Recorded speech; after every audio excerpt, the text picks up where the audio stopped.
Les Misérables. Volume 4. Saint-Denis. The Idyll in the Rue Plumet and the Epic in the Rue Saint-Denis. Book 11th. The Atom Fraternizes with the Hurricane. By Victor Hugo. Narrated by Peter Silverleaf. Chapter 1.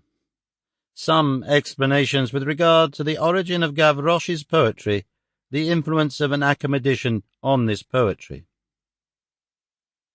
At the instant when the insurrection, arising from the shock of the populace and the military in front of the arsenal, started a movement in advance and towards the rear in the multitude which was following the hearse, and which, through the whole length of the boulevards, weighed, so to speak, on the head of the procession, there arose a frightful ebb.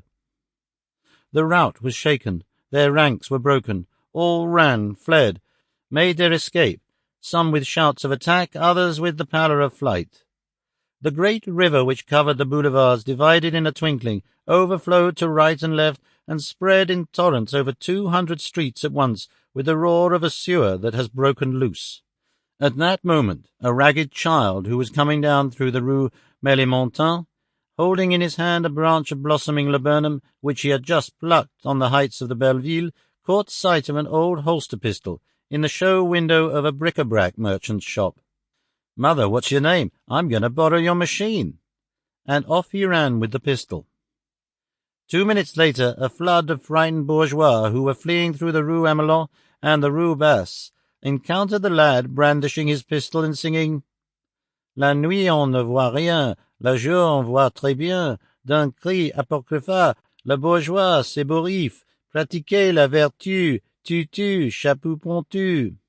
At night one sees nothing, by day one sees very well. The bourgeois gets flurried over an apocryphal scrawl, practice virtue, tutu, pointed hat.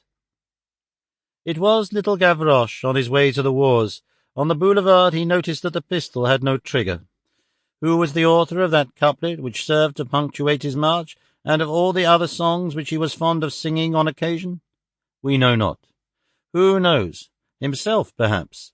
However, Gavroche was well up in all the popular tunes in circulation, and he mingled with them his own chirpings. An observing urchin and a rogue, he made a potpourri of the voices of nature and the voices of Paris. He combined the repertory of the birds with the repertory of the workshops. He was acquainted with thieves, a tribe contiguous to his own. He had, it appears, been for 3 months apprenticed to a printer. He had one day Sample complete. Ready to continue?